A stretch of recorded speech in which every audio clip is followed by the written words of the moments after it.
All right, let's go to the phones again. The calls have been really good today. 458. What's your name? Where are you calling from? Yeah, I'm calling from Missouri. My name is Zarak. Originally, I'm from Ashland, Oregon, though. I moved to Missouri this year because of different things. Anyways, but I'm from Ashland originally, and there's an organization there that's on the ground trying to find immigrant workers housing after they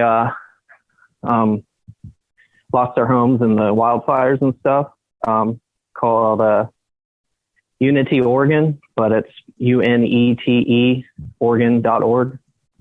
Everyone should check that out. I have a friend who's an activist there, and she's working directly with families to try to find them housing because, they don't have parents in Portland or, siblings close by that they can go live with. So they're just sleeping out in tents in the smoke, and it's really terrible.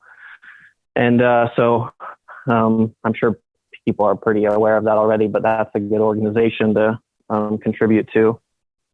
And also on the subject, I haven't read the book yet, but I wanted to suggest that Selling Free Enterprise, The Business Assault on Labor and Liberty by Elizabeth A. Phones Wolf. And I did listen to, obviously, Noam Chomsky suggested it in one of his lectures, talking about how when, and he's made this point a few times, I'm sure everyone has heard it, but as business was less able to use, just all-out violence against labor, they transitioned those resources to take over our education system and religious systems, religious institutions, and push the narrative of that we need the hierarchical class that we have because of some divine, which, is based on feudalism and stuff, but it's kind of the basis of our economic system now, that we need the Jeff Bezos and Mark Zuckerberg to have all the resources because it's weird how we kind of worship them nowadays, the Tim Cooks and everybody. So anyways, but more people were worshiping Steve Jobs a decade ago. I mean, it's more than a decade ago. These Steve guys Jobs, exactly. Yeah, actually, Elon Musk. Bill Burr has a hilarious bit on that. But anyway, so also, but I know it's extremely dark times, and especially if you're trying to stay up to date on politics and everything, it can seem very gloomy. But I do think that, considering what we're up against the most powerful financial, cohort ever known to mankind, with international capitalism and how they have aligned and the hegemony they have. We're up against the most powerful force ever known to mankind. Multinational corporations that own media, they profit from war, they profit from suppression of ideas that everyone agrees on, for the most part, that we need to demilitarize, we need to invest in healthcare and community programs and all that. So, it is kind of dark times, but at the same time, I have a lot of hope. Bernie Sanders being the most popular politician in the world, practically, and certainly in America, even though Donald Trump sucks up all the airways, all the media, Bernie Sanders, everyone trusts him and knows that he's and loves his ideas. So at the same time, unfortunately, he didn't become president, but I think what he started is going to be our political landscape in the next couple decades. So I'm excited. I mean, you could just see it in who's getting elected. I mean, we have the squad who got in 2018, and then from there, exactly, you have the squad Bowman with and Cori Bush. There's going to be and it's going to keep happening. I think, as long as the left keeps on at what it's doing. I mean, the left has never been stronger, at least in modern history. I mean, I would put it in the context of I agree, and I we talk about like the Jakarta method internationally, the murder regime against leftist ideas. There's ideologically mass murdered there internationally, as Vincent Bevins highlights in his book. We also have COINTEL, everything domestically. And we all know that stuff. And the point about, exposing it is not to get demoralized by it, but to show that like they did all of that. And yet it didn't take like centuries for the left to return. Like the left is already coming back now because frankly this stuff is necessary. Yeah. I was just reading, and they co-opted the move. Sorry, I was just going to give another example. I just wanted to make one more. Go ahead, Jamie, go ahead. You got one more point. Say what it is. I was going to say that at the times of forcing Henry Wallace out of the vice presidency and jailing Eugene Debs and that, all the effort that went into it, and then co-opting the message of freedom and everything. And now we're, like Matt said, we're kind of waking up to it. And I feel pretty confident that will be the mainstream pretty soon. Yeah. So anyways, it's possible. Good luck. Hopefully. Good luck, you guys. It's never looked better for that to come true. Even with exactly, and I think one thing people are not considering is that anyone who thinks a Biden presidency will be analogous to an Obama presidency, the Obama presidency, the 8 years of Obama, there was no organized left.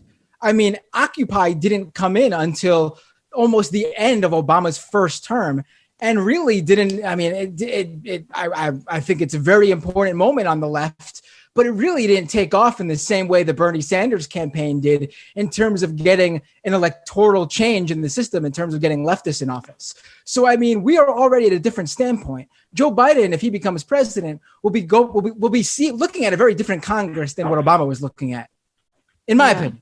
Yeah. I go back and forth a lot about whether I'm totally black-pilled or whether I have hope.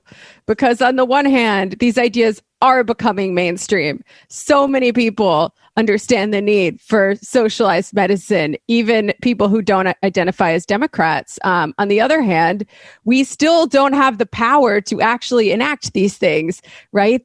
We couldn't even nominate a social Democrat for president. But things often get bad before they get better again. Huh? Well, I hear the failures, everyone talks about the failures of Bernie Sanders not being elected, but he was up against, the most powerful political machine. He was Clinton, up against a lot. Against Biden, they all so I don't think he's failed. Unfortunately, he's not going to be able to run again because he's older. Who knows? But I think that even if he was not be on the political scene anymore, it might even catalyze this even more. So I don't think to look at it as a failure, I think is just a little bit short-sighted when we can look ahead to a decade from now when we've won, we have 30 Alexandria Ocasio-Cortezes and 30 Bowmans and all these amazing people that are being elected from Justice Democrats to, and even DSA members that just wasn't even close to an option. Yeah. We need to get to double digits first. Anyone. Right. All right. Thanks so much for the call. Let's, I appreciate it. Good conversation for sure. All right, guys. Take care. Can I finish what I was going to say? Go ahead. I'm going to finish what I was going to say. Now I lost my train of thought. No, I've been reading through some Black radical history.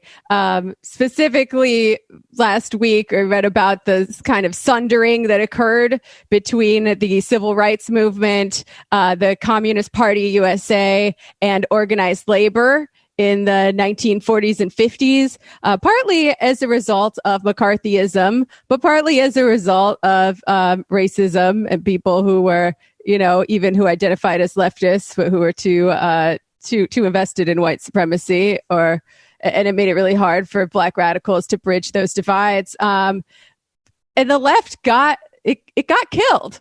Like, there was a real lull in the 1950s. And then what do we get in the 1960s? We got a new wave of radicalism, of Black radicalism, in the form of the Black Panther Party, which they they did so much that they're still really remembered as an important thing by leftists all over the world, really. So all that is to say, people can be fighting against ridiculously steep odds, and it can seem like you've been defeated by the enormous powers of the state and of capital. But you know what? The problems aren't going away, and people will always fight back, and they'll always find a new way to reiterate the struggle. At the same time, this